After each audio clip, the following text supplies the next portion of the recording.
Hey, what's up tol? Isang mapagpalang umaga sa inyo lahat. Kaya, dakip tayo ng manok upang ulamin. Yan. Masarap talaga pag may mga kuwan tayo, alagang manok. At makakuha tayo kaagad ng ulam natin. Habang tulog pa sila tol. Dahil hindi pa sila nagigising. Kaya lulutuan ko sila ng tinulang manok pang makahigop ng sabaw na presko. Kaya, advance Merry Christmas na sa inyo tol, and God bless you more po. Ingat po kayo palagi kung saan man kayo ngayon. More blessing to come. Ito po yung update ko ngayon sa bahay tol. Kumusta po kayong lahat? Pasensya na po kayo na wala tayong upload dahil po nandito nga tayo sa baba at wala tayo sa mission. Kaya minsan lang tayo makapag-upload. Ito yung kaganapan ko ngayon. Umagang umaga ay naglawag tayo ng mga alaga ko. Yan dito sa dahil tulog pa yung mga kuantol, mga kasama ko dito. Lalo sila Marvin at Dodong. Tulog pa sila dahil sa pagmamasid dito sa bahay kagabi. Dahil po si Dodong ay may sinabi sa akin na nung nakaraang araw ay may pabalik-balik na motor na humihinto dito. Kaya ngayon ay nagmamasid sila kagabi, sila Dodong at si Marvin. Kaya habang tulog pa sila ay naghuli ako ng manok upang tutulahin at uulamin namin. Yan. Maraming salamat talaga tol sa walang sawang suporta niyo po at pagmamahal niyo po sa amin bilang hunter. Advance Merry Christmas na lang po sa inyo lahat. Nag-video po tayo ngayon tol upang may update tayo sa YouTube natin. At makumusta ko po kayo. Maraming salamat talaga tol sa walang sawang suporta niyo po at pagmamahal niyo po. Sana sila Kuya Buds ay sa pagdating ng bagong taon ay makababa sila na ligtas at makasama nila yung kanilang anak at pamilya. Ay nakakalungkot din na hindi nila kasama yung kanyang pamilya. Hindi naman sila babalik tol. Akit at sabay-sabay namin iligtas yung problema na si Noah at nang lalo na yung kuha ni Marvin, yung kuha ni Marvin yung anak at asawa. Kaya yun yung big target namin ngayon pagbalik namin sa pagkatapos ng bagong taon. Kaya kailangan tayong mag-alay kay Lulong Ambo at dadaan upang tanungin kung buhay pa ba yung asawa ni Marvin at anak. Sana masagot ni Lolo Ambo yung mga tanong natin at sana ay nasa mabuting kalagayan at mabuting kamay yung mga pamilya ni Marvin, yung asawa, anak. Sana maabutan pa namin ang buhay. Abang-abang kayo tol sa pag-akyat namin pagkatapos itong bagong taon na ito. Kaya nangangailangan ninyong anak natin ng kumpleto tayo sa bagong taon. Pasensya na po kayo tol na minsan lang po tayo na mag-upload dahil po sa kuwan tol. Ito nga, darating na yung bagong taon. Kailangan kasama natin yung kuwan natin, asawa at anak. Ulitin ko po tol, ito'y lubos na po pasalamat talaga tol sa walang sawang suporta nyo po at walang sawang panunod nyo po sa bawat video namin.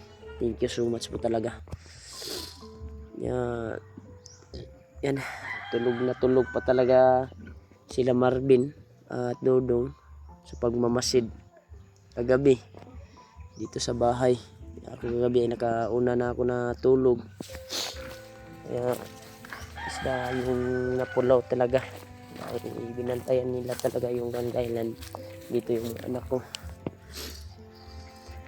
At babawi tayo, magluto tayo ng manok, magluto tayo para ulamin nila. Yan, tapos natin to ay tadtarin natin to. Grabe, napakakalat pa yung kuwantol dahil hindi pa gumising yung asawa ko. Hindi pa gumising. Pagmadalian na itong kuwan ko ngayon. Video po tayo pang may update talaga at makapag-update sa inyo at makumusta ko kayo. Kumusta kayo tol? Kumusta yung Pasko ninyo? Kumusta? Sa pagdating ng bagong taon ay kailangan nandito tayo sa bahay para salubungin yung bagong taon talaga at makasama yung buong pamilya. Baka yung mga magulang ko papuntahin ko dito siguro. Iwan ko ba kung sasama yun dito sa bahay sila mag New Year. Baka hindi yun sasama, baka doon sa dating bahay namin kasi bagong taon bawal nga maglalakad kapag magsalubong ng bagong taon. Yan, grabe yung ano, hindi pa masyadong malaki yung inihaw ko tol, pero pag maluto na to sobrang sarap na ito. Kaya pagkatapos ko dito at pagkatapos namin kumain mamayang maya pagising ay pupunta daw kami doon sa kuwan, gagala daw kami sa uncle ng kuwan ko, uncle ng kuwan ko tol ba, ng asawa ko, dahil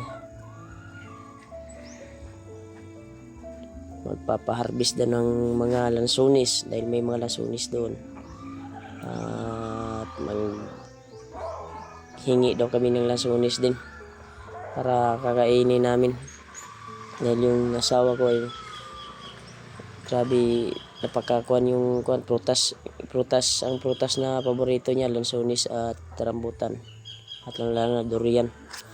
Yan, lansunis, tingbunga kasi yung lansunis at sabi ng uncle ni Juan ni Bibi ni Rhea na gala daw kami doon at doon daw kami makakain ng paniud to pagkatapos ng harvest sa Juan. Kaya sila Dudong lang yung maiwan dito mamaya pagkatapos namin kumain dahil doon ako pupunta sa Juan ng uncle ng asawa ko. Harvest sila ng kuwantol, harvest sila ng lansunis. Kaya mag-video pa rin tayo doon tol, isumpay natin dito, karugtong natin dito para may update din tayo. Yan, itong kuwan na ito papaya doon galing sa likod malayo, ginuha ko talaga kaninang umaga upang na ako'y subak basta akong kuwan, na ako'y sagol. Yan. Kukuha tayo ng kutsara upang ikuskus sa mga seeds sa mga liso. Dahil pag isali yan tol ay mapait yung sabaw mo. Mapait, sobrang pait ng sabaw mo. Yan, kuskus.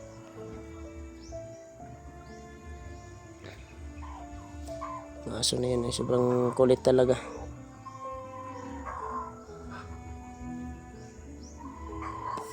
Tol, kumusta po kayo tol? Kumusta po kayo? Nag-video talaga ako tol upang kumusta po kayo. Advance Merry Christmas na lang sa inyong lahat. Ingat po kayo palagi tol. Mga paputok, mga bata, hilig ng paputok kasi taga dito sa amin tol, hilig ng paputok ng mga bata dito. Pasko, silingan doon sa biyanan ko ay naputukan yung kabilang kuwan tol, kabilang kamay, kasi akala niya hindi pumutok. Paglapit niya, pinulot niya, yun, pumutok. Ngayon ay nakabanid yung kanyang kuwan kasi malaki yung sugat dahil hapdos din yung pulbura pulbura ng kuwan tol. May mga kuwan talaga na kuwan yan, yun bigas yun tol. Pagpasok ko dito ay yung asawa ko nagising na pala, pinakain yung kuwan, yung anak ko na isa, dahil yung anak ko na isa ay sige relax na tol, relax na namin kasi 5 months na, mag 6 months na. Grabe, sobrang lakas kumain talaga. 5 months nilutas na. Masarap talaga pag kuwan dahil nilaki talaga yung katawan. Yan, pag wala tayong magic sarap ay ito yung nagdala ng masarap, magic sarap. Grabe pagka solid talaga yung Bisayang manok tol. Napakasarap talaga. Yan, kulang asin, tanglad, sa rimbo-rimbo ang sabaw, nagrimbo-rimbo tol. Saka kuwan, nagakuan ba, saka tambok ba, sobrang sarap talaga Bisayang manok pagtulahin. Siguro tilaw gud. Kahit minsan ay marunong din tayong magluto pagsamantala para makabawi tayo sa pamilya natin. Ito po yung update ko ngayon tol. Pupunta kami doon sa uncle ng kuwan ko, harvest kami ng kuwan ngayon, ng lansunis. Yan tol, ito yung karugtong ng video ko tol, gidugtong ko lang. Ito, nakarating na kami sa bahay ng uncle ng asawa ko. Kaya ito, kapatid to ng uncle ng kuwan tol, uncle pa rin to ni kuwan, yung pinaharvest ng asawa ko. Yan, dito kami sa luyo sa kanilang bahay, nag-harvest kami ng kuwan, lansunis. Grabe, sobrang kuwan tol, at sobrang sarap talaga yung lansunis dito. Amigas sa kuwan ba, sa katamis ng liki na tol. Grabe yung lansunis talaga. Duko ito tol, duko. Napakatamis talaga kahit green pa. Parang hilaw pa tingnan, pero sobrang sarap talaga. Sobrang tamis. Yan. Pagkatapos nito, mga harvest na ito, manghingi tayo ng mga kahit bika lang. Sabi ng uncle ng kuwan ko, asawa, ay dito daw kami magtanghalian. Dito daw maniudto tol ba, dito daw kami maniudto pagkatapos na kuwan. Kasi ang oras na ito ay kuwan na, udto na, parating kami dito. Yan, may timbangan kasi may bumili kanina habang nag-harvest kami. Si kapitbahay doon bumili. Napakasarap talaga. At may mga alaga sila dito tol, anak ng uncle ng asawa ko. Kan ba, murag ulang ba, ulang man ito sa amin, para ito yung kinakain sa Tagalabas. Ano, yan, lumabas tulo, yan, pasayan ba yan, ulang yan sa amin tol, ulang,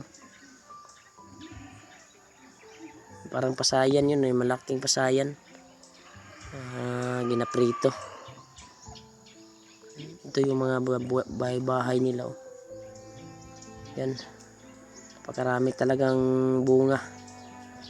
Kaya ito po yung update ko ngayon, tol. Kaya advance Merry Christmas na lang sa inyong lahat at ingat kayo palagi. Kung saan man kayo naroon ngayon, ingat po kayo palagi, tol. And God bless you more po.